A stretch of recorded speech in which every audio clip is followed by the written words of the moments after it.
Isla Terrill here at the 58th Arcadia Invitational in the Monrovia Star says it doesn't matter if it's an open section, a rated section, a seated section, an invitational section, proving why she's one of the best in her class, not only in Southern California, but the entire United States.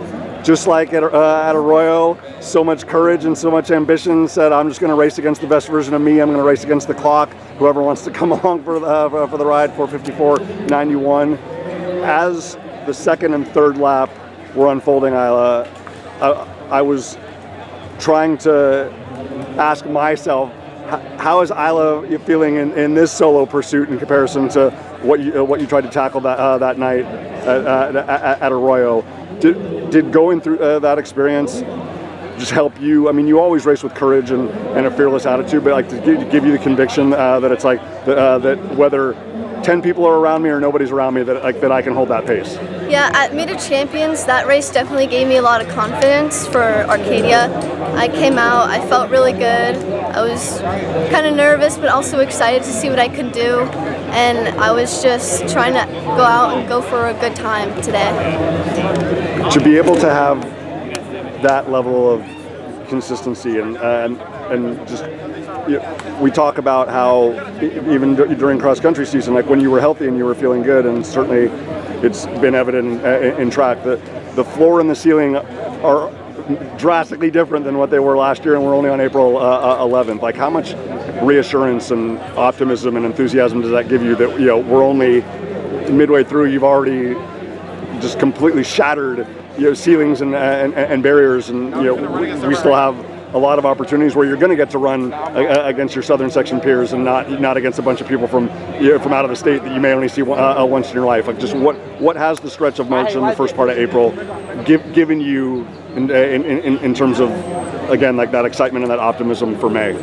I am really excited. I've been having some great training so far this season. I've been on track of everything on my health and iron and everything and nutrition, and everything is coming together, and I'm super excited for what I can do at the end of the season. Obviously, you have been so impactful for the entire athletic department, the entire community at Monrovia, but I know how challenging it was to be patient and to have a level of mental toughness and perseverance back during the fall. How did that help shape in terms of just the consistency and being able to build through this outdoor track season, and saying, like for instance at the 10, I know that you wanted more, I know the competitor that you are, but like obviously at Meet of Champions and here, like, you reminded us that she's capable of even more than the brilliance that we saw. But most importantly, Isla, just in terms of giving yourself grace, like whether it's the best race of your career or whether it's a significant learning experience, how much did that time in the fall really help kind of shape the fact that I'm going to be A+ a lot of days, but if I'm not A+ every day, it's okay? Yeah, it's okay. Definitely cross-country season taught me patience, and that everything you're gonna have to slowly build back up, and that you will get there eventually.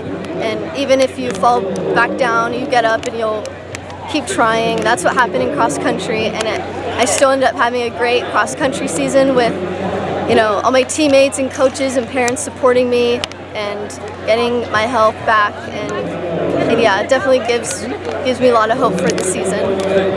Last thing, in terms of what we've seen, 1,600 mile,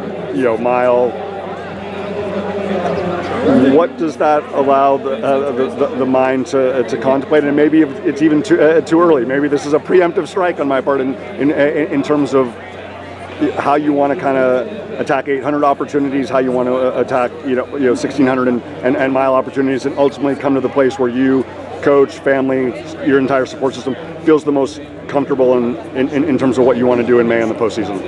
Yeah, the 1,600 and 800 are both amazing events. They're different. 800 is a lot faster, and it's over like that in a second. In the 1,600, you have a little more time to settle and pace yourself. And yeah, I mean, both events are pretty great. That's the thing. Towards the end of the season, I'm going to have to make a decision. I'm not quite sure yet. Right. Leaning towards the 16, but And so just as a quick follow, like just the rhythm and the flow that you've established in that, like, it just seems like, I mean, you're always a scholar athlete. You're one of the most intelligent young women that I have the blessing of communicating with in the sport. But just through Meet of Champions and here, is it giving you the information that you need and just the understanding of what works best for Isla Terrill in a 4-lap event? Yeah, definitely. It definitely gives me a lot more experience of what I should expect in the future, and it gives me more insight on like what I should do better next time, and like, yeah. Awesome. Well, whether it's 4:52 under the lights, 4:54 in the morning at the 58th Arcadia Invitational, we are most grateful and most blessed and most humbled at the fact that you are healthy, you are happy, and you are absolutely thriving right now. Again, it's only April 11th, ladies and gentlemen. Cannot wait to see what Isla is going to be able to put together in May. Congratulations on another great performance. Thank you so much.